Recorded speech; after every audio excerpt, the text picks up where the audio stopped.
Welcome back to Echo Report, bringing you the latest news from around the world. The new US-EU trade deal isn't a handshake, it's a tense negotiation at a Scottish golf resort. On July 27, 2025, President Trump and Ursula von der Leyen agreed. US tariffs on most European goods capped at 15%. That's a huge drop from the 250% threatened earlier. The EU will open its markets to more US industrial and agricultural goods. It's a calculated truce, better than a chaotic trade war, but the story isn't over yet. So, what did the US get? In short, a lot.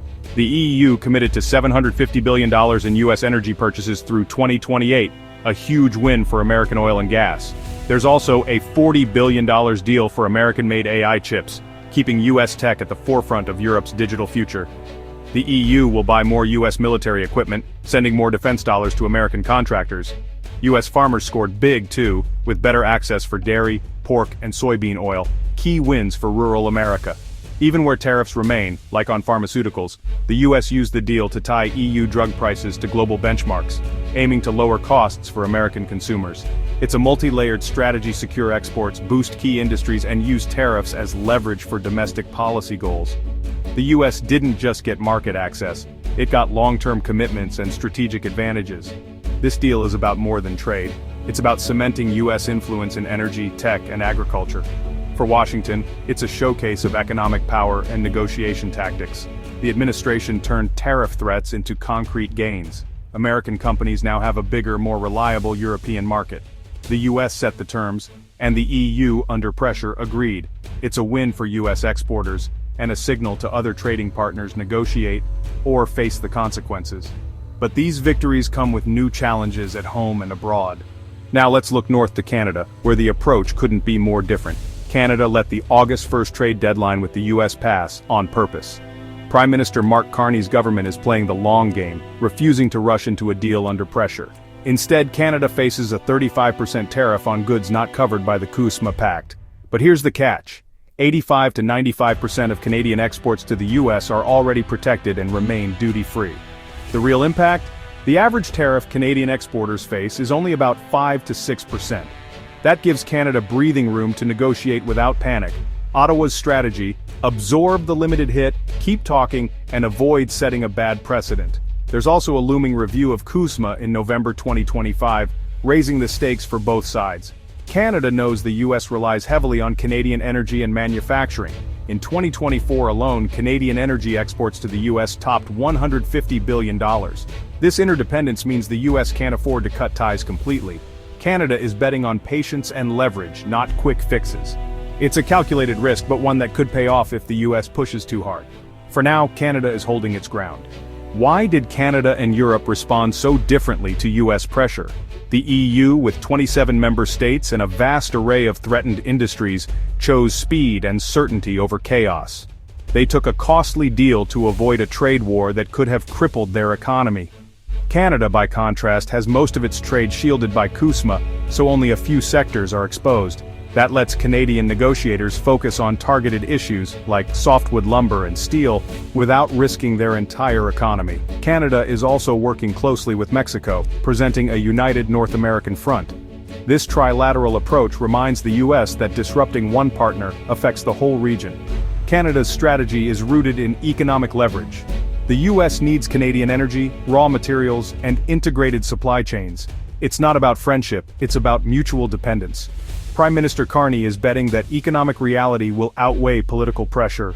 Canada is playing the long game, prioritizing resilience over quick wins. They're willing to endure short-term pain for a stronger, fairer deal. The message: Canada won't be bullied into concessions. Their approach is measured, strategic, and focused on long-term stability. It's a sharp contrast to Europe's rapid, costly compromise.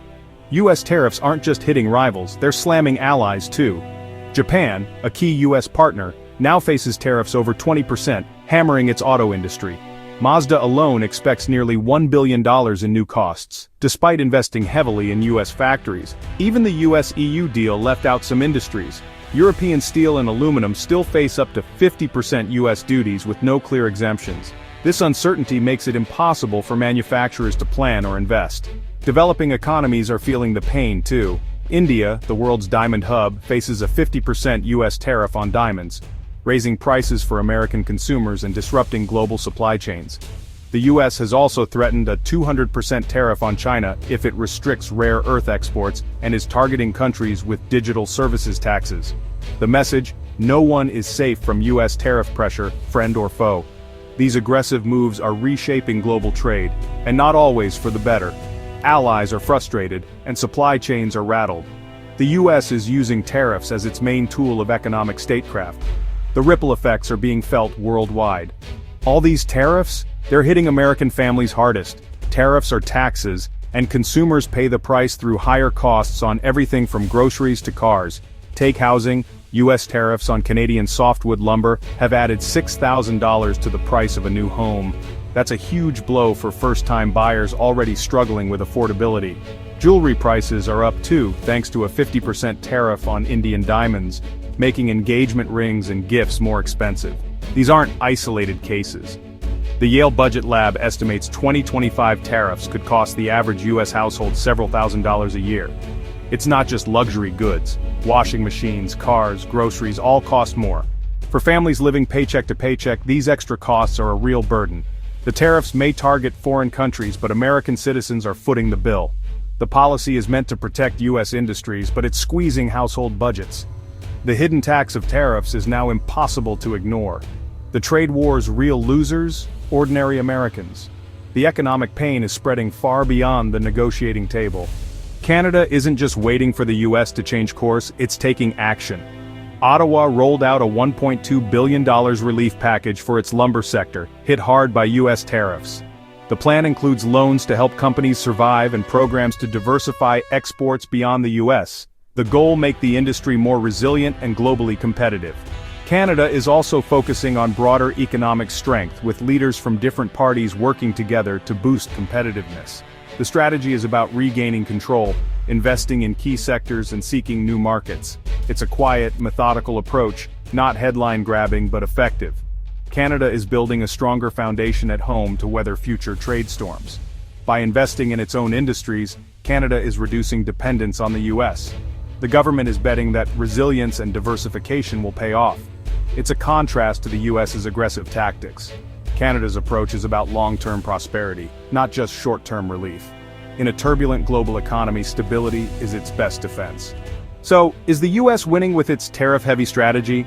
Some sectors, energy, tech, agriculture, have scored big wins, with massive new deals and market access. But for every winner, there's a loser: American families facing higher prices on homes, jewelry, and everyday goods. The Yale Budget Lab's estimate of thousands in extra annual costs per household is a stark warning. The strategy has also strained relationships with allies like Japan and the EU. There's a real risk of retaliation, disrupted supply chains, and global instability. Canada's patient, resilient approach offers a different path, absorbing limited pain while investing in domestic strength. The U.S. has won some quick, high-profile victories, but at a significant cost. The long-term impact? Still uncertain. In global trade, there are no simple victories, only trade-offs. The final score is far from settled.